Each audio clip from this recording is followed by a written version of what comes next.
Vincent was standing there in his $3,000 suit, champagne glass raised high, that smug smile plastered across his face as he toasted with Rebecca in what he thought was a private moment. He was so confident that his little scheme had worked perfectly that I was just another naive fool he'd outsmarted. But when the waiter handed me that envelope with the hotel security footage inside, and I walked into that private dining room where they were celebrating, everything changed. His champagne glass shattered on the marble floor, and Rebecca's face went completely white. The man who thought he was untouchable just realized he'd been caught red-handed by the simple guy he'd been manipulating for years. Let me take you back to where this all started, because this story isn't just about betrayal. It's about how sometimes the people closest to you can be the ones planning your downfall from the very beginning. It was 3 months ago when I got that call from Rebecca. We'd been divorced for 2 years, but she was sobbing on the other end of the line, begging me to meet her for coffee. "Please, Michael," she said, her voice breaking. "I made the biggest mistake of my life. I need to see you." That call forced me back into a world I thought I'd left behind forever. You see, Rebecca and I had been together for 8 years before everything fell apart. We met in college. She was studying business. I was getting my degree in education. Back then, she loved my simple dreams. I wanted to teach high school history, maybe coach baseball on the weekends. She'd curl up next to me in my tiny dorm room and tell me how much she admired that I wanted to make a difference in kids' lives rather than chase money. Those were good days. Real days. We'd spend hours talking about the little house we'd buy someday, the garden we'd plant together, how we'd host barbecues for our friends and family. Rebecca used to say she fell in love with me because I was real in a world full of fake people trying to impress everyone else. But things started changing after graduation. Rebecca got an internship at this high-end marketing firm downtown, and suddenly she was surrounded by people who measured success only by bank account balances and designer labels. She'd come home talking about her coworkers' expensive cars, their vacation homes, their investment portfolios. At first, I thought it was just curiosity about a different world. I didn't realize it was the beginning of her transformation. That's when Vincent entered our lives. Vincent was Rebecca's new supervisor, tall, confident, always impeccably dressed. He drove a BMW, lived in a penthouse downtown, and had this way of making everyone around him feel like they weren't quite good enough. When Rebecca started bringing him to our gatherings, he'd look around our modest apartment with this barely concealed smirk, like he was studying specimens in a zoo. "So, Michael," he'd say, swirling his wine glass, "still planning to spend your life teaching teenagers about dead presidents?" He'd laugh like it was the most ridiculous thing he'd ever heard, and gradually, I noticed Rebecca stopped defending my career choice. Then she stopped talking about it altogether. The changes in Rebecca were gradual but relentless. She started complaining that our apartment was too small, that my Toyota was embarrassing, that we never went anywhere interesting. She'd compare me to Vincent constantly, how Vincent had just gotten promoted again, how Vincent was taking his girlfriend to Europe, how Vincent understood ambition. What I didn't know then was that Vincent wasn't just changing Rebecca's perspective on success. He was systematically turning her against me while positioning himself as the better alternative. He'd invite her to work dinners that lasted until midnight, networking events that I somehow never qualified to attend, and team-building retreats where spouses weren't welcome. I tried to adapt. I really did. I picked up tutoring jobs to make extra money, started looking at houses we couldn't afford, even considered changing careers. But nothing was ever enough. Sarah had tasted a different kind of life through Marcus, and our simple, honest love couldn't compete with the glamorous world he represented. The final blow came on a Tuesday evening. I'd spent all day preparing a special dinner for our 6th anniversary. Her favorite pasta, candles, the whole thing. I was excited to give her the promise ring I'd saved up for, a symbol that we'd get through this rough patch and find our way back to each other. Sarah came home 2 hours late, barely glanced at the dinner, and sat down with this distant look in her eyes. "David," she said, not even looking at the candles, "I think we need to take a break. I need time to figure out what I really want." What she really wanted, I found out 3 weeks later, was Marcus. They'd been having an affair for months, and she'd just been waiting for the right moment to leave me for him. The promise ring I'd bought sat in my drawer for 2 years, a reminder of how naive I'd been. The divorce was swift and clean. Sarah took half of everything, which wasn't much since we'd been living paycheck to paycheck while she was dreaming of a richer life. I moved into a small apartment across town, threw myself into my teaching, and slowly began to heal. I dated occasionally, but I was cautious now. I'd learned that people could change in ways you never see coming. Which brings me back to that phone call 3 months ago. When I met Sarah at the coffee shop, I almost didn't recognize her. The confident, polished woman who'd left me for Marcus looked exhausted, older somehow. Her designer clothes couldn't hide the sadness in her eyes. "David," she began, her hands shaking as she held her coffee cup. "I need to tell you something. I need you to hear me out completely before you say anything." She told me everything. How Marcus had been manipulating both of us from the beginning. How he deliberately seduced her away from me not because he loved her, but because he enjoyed the conquest. How he'd gotten bored with her after 6 months and started cheating with other women from the office. How he'd made her sign a prenup that left her with nothing when she finally found the courage to leave him. "He played us both, David," she said, tears streaming down her face. "He saw our happiness, and he wanted to destroy it just because he could. I was so stupid, so blind. I gave up the best thing in my life for a man who saw me as nothing more than a trophy to steal and then discard." But here's the thing. Sarah wasn't just calling to apologize. She was calling because she discovered something about Marcus that changed everything. "He's getting married," she said, "next month, to Jennifer Walsh." I knew Jennifer. She was the daughter of one of the wealthiest families in the city. Her father owned a chain of luxury hotels. "David, he's doing it again. The same playbook. Jennifer has a boyfriend, a really sweet guy named Tom, who's been with her for 3 years. Marcus is her business advisor now, helping her with some investments. But I know what he's really doing. He's going to destroy their relationship the same way he destroyed ours, and then he's going to break her heart just like he broke mine." Sarah leaned across the table, her eyes intense. "I can't let him do it again. I can't let him hurt someone else the way he hurt us. Will you help me stop him?" That's how I found myself 3 weeks later, sitting in the lobby of the Grand Palace Hotel, watching Marcus and Jennifer check in for what he'd told her would be a romantic getaway weekend to celebrate their engagement. What Jennifer didn't know was that Tom, her boyfriend of 3 years, had hired a private investigator after getting suspicious about Marcus's sudden appearance in Jennifer's life. The investigator had uncovered everything. Marcus's history of targeting women in relationships, his pattern of manipulation and seduction, even his plan to seduce Jennifer away from Tom, just like he'd seduce Sarah away from me. Tom had contacted Sarah through the investigator, and together they'd planned this moment of truth. I was there as a witness, and honestly, for closure. I needed to see Marcus face the consequences of his actions for once in his life. The plan was simple, but carefully orchestrated. Ryan had discovered that Vincent was planning to propose to Amanda during this weekend getaway. He'd even had the audacity to ask Ryan to give them some space so he could surprise her properly. What Vincent didn't know was that Ryan had been building a case against him for weeks. The private investigator had uncovered Vincent's entire history. 3 previous marriages to wealthy women, all ending in messy divorces where Vincent walked away with millions. There were photos of him with multiple women, financial records showing suspicious transfers, and testimonies from women like Rebecca who'd been caught in his web of manipulation. Ryan would surprise Amanda at dinner, but instead of confronting her about the affair, he'd present her with this mountain of evidence about Vincent's true nature. But Vincent, arrogant as always, had decided to celebrate his latest victory early. While Amanda was getting ready for dinner, he'd snuck down to the hotel's private dining room and called Rebecca, demanding to meet with her. "I heard you've been sniffing around my business," he said when she arrived. "Let me make something clear. Amanda is mine now, just like you were mine when I wanted you. And just like I discarded you when I was done, I'll discard her when the time comes.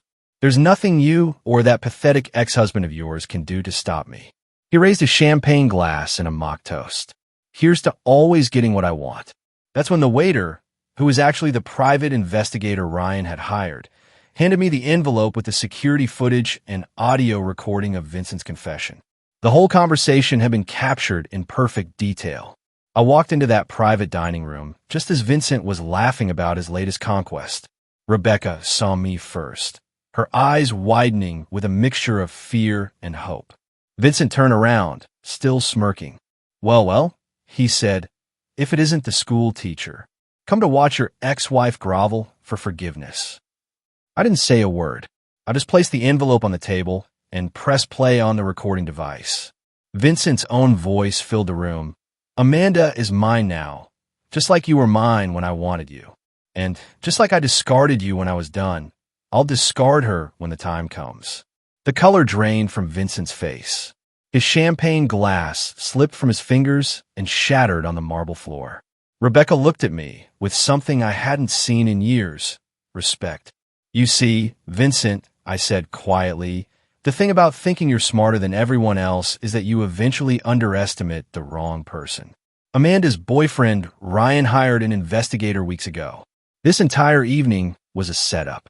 Right now, Amanda is upstairs listening to every word you just said, along with Ryan, her father, and a team of lawyers. Vincent tried to run, but hotel security was already at the doors. As they escorted him out, I heard him screaming about lawsuits and defamation, but his voice was shaking. The man who'd built his life on manipulating others had finally been caught in his own web. Amanda came down to thank us personally. She was shaken, but grateful. I almost gave up the love of my life for that monster, she said, holding Ryan's hand tightly. Thank you for saving me from making the biggest mistake of my life. But what happened next was even more satisfying than Vincent's arrest.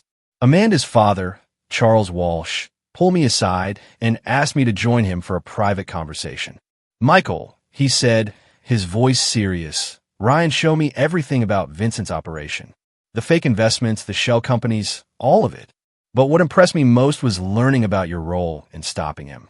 Rebecca told me how you could have walked away, how you could have let Vincent destroy another family, just like he destroyed yours.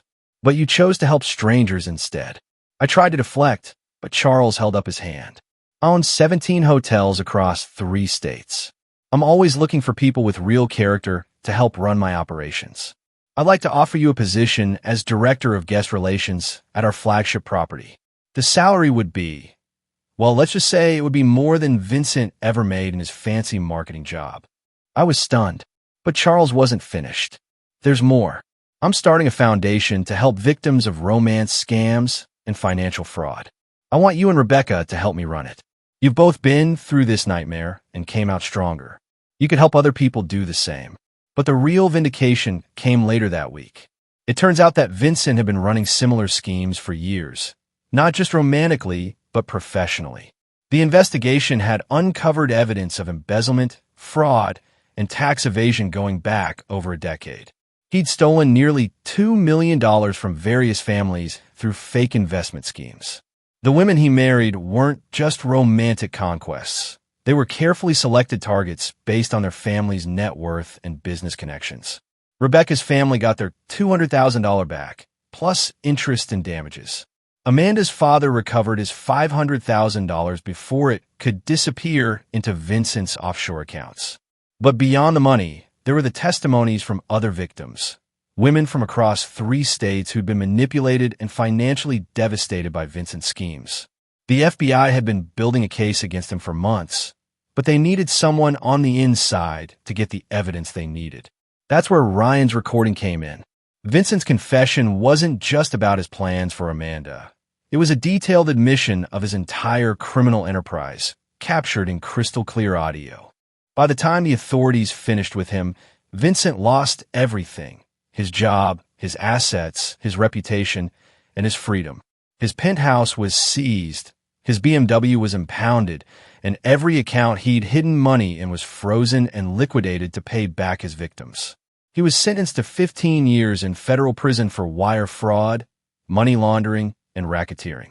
The judge called it one of the most callous and systematic predatory schemes she'd ever encountered. But here's the twist that made everything even more satisfying. Vincent's own arrogance had been his downfall in ways we never could have planned. During his sentencing, it came out that he'd been bragging about his schemes to other inmates while in holding, trying to impress them with how smart he was. Those conversations were recorded, and they provided additional evidence that extended his sentence and eliminated any possibility of early parole.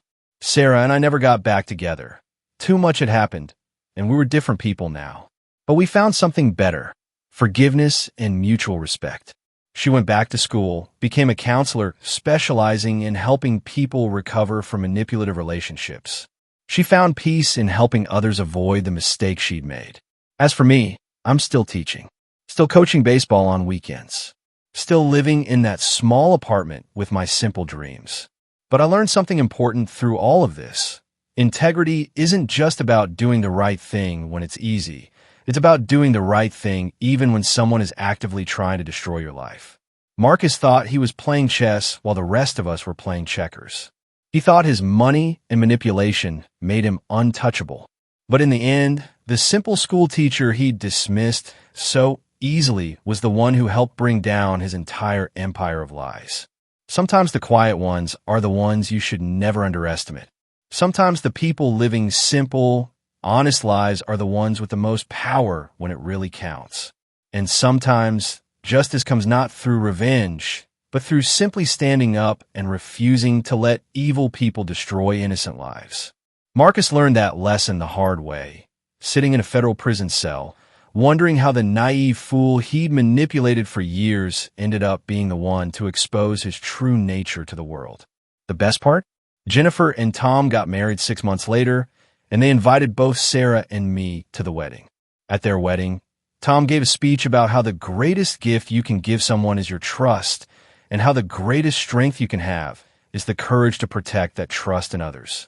He specifically thanked Sarah for her bravery in coming forward, even though it meant reliving her own painful experience. Sarah had found her own peace by then. She'd used her share of the recovered funds to go back to school and become a counselor specializing in helping people recover from manipulative relationships. She'd even started a support group for women who'd been victims of financial romance scams. Watching her turn her pain into purpose was maybe the most beautiful part of this whole story. I was there at the wedding, sitting with Sarah and some of the other women who'd helped bring Marcus down. We weren't a group bound by romantic relationships anymore. We were bound by something stronger. We were survivors who'd refused to stay silent, who'd chosen to protect others even when it meant confronting our own past mistakes. For the first time in years, I felt genuinely happy. Not because Marcus got his comeuppance, though I won't lie, that felt pretty good, but because good people won for once. Because justice was served not through revenge, but through courage and community and the simple decision to do what's right. That's all any of us really want, isn't it? For the good guys to win once in a while. But the story doesn't end there. 6 months after Vincent's sentencing, I got a letter in the mail that made everything come full circle. It was from Vincent himself, written from his federal prison cell.